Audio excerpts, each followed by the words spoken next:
Coffee ನಾಡು ಚಿಕ್ಕಮಗಳೂರಿನಲ್ಲೂ ಕೂಡ ಮಳೆ ಆರ್ಭಟ ಜೋರಾಗಿದೆ. ಹಲವೆಡೆ ತೋಟಗಳು ಮುಳುಗಡೆಯಾಗಿವೆ.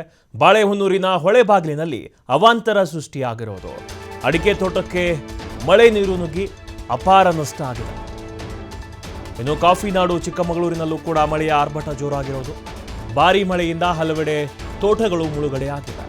ಬಾಳೆಹೊನ್ನೂರಿನ ಹೊಳೆಬಾಗಿಲಿನಲ್ಲಿ ಆದಂತಹ ಅವಾಂತರ ಇದು. ಅಡಿಕೆ ತೋಟಕ್ಕೆ ಮಳೆ ನೀರು ನುಗ್ಗಿಬಿಟ್ಟಿದೆ. ಪಾಪ ಅಪಾರವಾಗಿ ನಷ್ಟ ಆಗಿದೆ ರೈತರಿಗೆ. ಕಾಫಿ ನಾಡು ಚಿಕ್ಕಮಗಳೂರಿನಲ್ಲಿ ಮಳೆಯ ಆರ್ಭಟ ಆಗಿರೋದು ದೃಶ್ಯದಲ್ಲಿ ನೀವು ಕೂಡ ಗಮನಿಸ್ತಾ ಇರ್ಬೋದು. ಒಂದು ಕಡೆ ಸೇತುವೆಗಳು ತುಂಬ್ತಾ ಇವೆ, ರೋಡ್ಗಳು ಫುಲ್ ಬ್ಲಾಕ್ ಆಗ್ತಾ ಇವೆ. ಇನ್ನೊಂದು ಕಡೆ ಸಂಪೂರ್ಣವಾಗಿ ತೋಟಗಳು ಮುಳುಗಡೆ ಆಗ್ತಾ ಇವೆ. ಈ ಜೋರಾದ ಮಳೆಯಿಂದ ಮಳೆಯ ಆರ್ಭಟಕ್ಕೆ ಸದ್ಯಕ್ಕೆ ಸಂಚಾರ ಕೂಡ ಅಸ್ತವ್ಯಸ್ತವಾಗಿದೆ.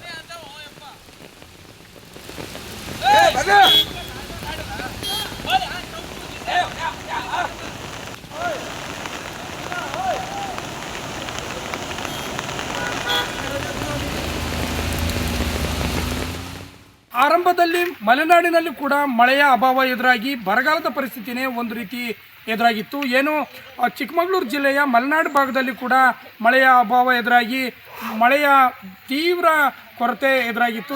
ಯಾಕಂದರೆ ಚಿಕ್ಕಮಗಳೂರು ಜಿಲ್ಲೆ ಅಂತ ಹೇಳಿದ್ರೆ ಅದು ಮಲೆನಾಡು, ಮಳೆ ಬಂದೇ ಬರುತ್ತೆ ಅಂತ ಅನಿಸಿದ್ರು. ಆದರೆ ಜುಲೈ ಮತ್ತು ಆಗಸ್ಟ್ 2 ತಿಂಗಳು ಕೂಡ ಮಲೆನಾಡಿನಲ್ಲಿ ಮಳೆ ಭಾಳಷ್ಟು ಕ್ಷೀಣ ಆಗಿತ್ತು ಅಂತ ಹೇಳ್ಬೋದು. ಆದರೆ ಕಳೆದ 3 ದಿನಗಳಿಂದ ಏನು ಶೃಂಗೇರಿ ಸುತ್ತಮುತ್ತ ವರ್ಣ ಅಬ್ಬರಿಸ್ತಾ ಇರುವಂಥದ್ದು, ಇದರಿಂದ ಭದ್ರಾ ಮತ್ತು ತುಂಗಾ ನದಿಗಳು ತುಂಬಿ ಹರಿದು ಅಪಾಯದ ಮಟ್ಟ ತಲುಪಿದ್ವು ಅಂತ ಹೇಳ್ಬೋದು.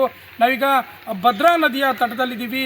ಏನು ಚಿಕ್ಕಮಗಳೂರು ಜಿಲ್ಲೆಯ ಎನ್.ಆರ್.ಪುರ ತಾಲೂಕಿನ ಬಾಳೆಹೊನ್ನೂರು ಬಳಿಯ ಭದ್ರಾ ನದಿಯಲ್ಲಿ ಏನು ಇವಾಗ ಪ್ರವಾಹದ ಪರಿಸ್ಥಿತಿ ಎದುರಾಗಿರುವಂಥದ್ದು. ನಾವೀಗ ಭದ್ರಾ ನದಿಯ ಏನು ಒಂದು ತೋಟದ ಬಳಿ ಇದ್ದೀವಿ. ಈ ಭದ್ರಾ ನದಿಯ ಈಗ ಅಡಿಕೆ ನೋಡ್ಬೋದು, ಇವು ಅಡಿಕೆ ತೋಟ ಕೂಡ ಇಲ್ಲಿ ಮುಳುಗಡೆ ಆಗಿರುವಂಥದ್ದು. ಇದು ಭದ್ರಾ ನದಿಯ ತಟದಲ್ಲೇ ಬರುವಂಥ ಪ್ರದೇಶ. ಇಲ್ಲಿ ಪ್ರತಿ ಬಾರಿ ನೆರೆ ಉಂಟಾದರೆ ಇಲ್ಲಿ ಏನು ತೋಟ ಕೂಡ ಮುಳುಗಡೆ ಆಗುತ್ತೆ. ಮತ್ತು ಇಲ್ಲಿನ ಜನರಿಗೂ ಕೂಡ ಇದು ಒಂದು ನೆರೆಯ ಪರಿಸ್ಥಿತಿ ಎದುರಾದರೆ ಸಂಕಷ್ಟ ಉಂಟಾಗುತ್ತೆ ಅಂತ ಹೇಳ್ಬೋದು. ಈ ತೋಟದ ಮಾಲೀಕರಾದಂಥ ಕಮಲಾ ಅವರು ನಮ್ಮ ಜೊತೆ ಇದ್ದಾರೆ. ಅವರನ್ನು ನಾನು ಕೇಳ್ತೇನೆ, ಇಲ್ಲಿ ಪ್ರತಿ ಸಲ ಹೇಗಿರುತ್ತೆ ಪರಿಸ್ಥಿತಿ ಅಂತೇಳಿ.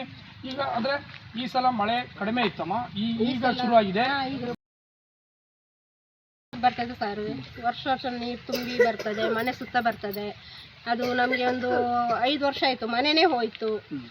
ಆಮೇಲೆ ಮನೆ ಕಟ್ಟಿ ಅದ್ರ ಮೇಲೆ ಸುತ್ತ ಮನೆ ನೀರು ಬರ್ತದೆ. ಎಲ್ಲರಿಗೆ ಒಂದು 4-5 ಮನೆಗೆ ಇಲ್ಲಿ ನಮಗೆ ತೊಂದರೆನೇ ಸರ್. ಈಗ ಒಂದು ಅಂದರೆ ನದಿಯ ಪಕ್ಕದಲ್ಲೇ ಮನೆ ತೋಟಗಳು ಇರೋದ್ರಿಂದ ಸಮಸ್ಯೆನಾ, ಅಥವಾ ಈ ಸಮಸ್ಯೆಗೆ ಯಾರು ಸ್ಪಂದಿಸಿಲ್ವಾ? ನದಿ ಪಕ್ಕದಲ್ಲೇ ಮನೆ ಇದೆ, ಎಂತ ಮಾಡೋಕ್ಕೆ ನಮಗೆ ಒಂದು ಮನೆ ಒಂದು 5 ಇಂಚ್ ಜಾಗ ಕೊಟ್ಟರೆ ನಮಗೆ ಒಂದು ಮನೆ ಕಟ್ಟಿ ಕೂರ್ಬೋದು ಮಳೆ ಟೈಮಲ್ಲಿ. ಯಾರು ಕೊಟ್ಟಿಲ್ಲ ಸರ್ ನಮಗೆ. ಅಂದರೆ ಈಗ ನೀವು ಬೇರೆ ಕಡೆ ಹೋಗ್ಲಿಕ್ಕೆ ರೆಡಿ ಇದ್ದೀರಿ, ಆದರೆ ವ್ಯವಸ್ಥೆ ಬೇರೆ ಕಡೆ ಸರಿಯಾದ ವ್ಯವಸ್ಥೆ ಮಾಡಬೇಕು ಅಂತ. ಬೇರೆ ಕಡೆ ಒಂದು ಮನೆ ಕಟ್ಟಕ್ಕೆ ನಮಗೆ ಕೊಟ್ಟರೆ ಒಂದು 5 ಇಂಚ್ ಜಾಗ ಕೊಟ್ಟರೆ ನಮಗೆ ಸಾಕು ಮನೆ ಕಟ್ಟಕ್ಕೆ. ಮತ್ತೆ ಬೇಕಾದ್ರೆ ಒಂದು ತೋಟಕ್ಕೆ ಇಟ್ಕೊಂಡು ಬರ್ತೀವಿ ನಾವು.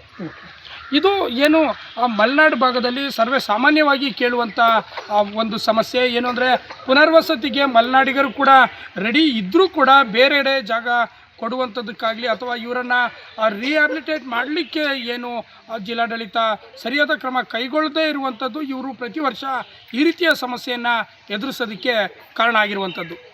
ಕ್ಯಾಮ್ರಾಮನ್ ಪವನ್ ಶೆಟ್ಟಿ ಜೊತೆ NK ಗೋಪಿ, TV5 ಕನ್ನಡ, ಚಿಕ್ಕಮಗಳೂರು.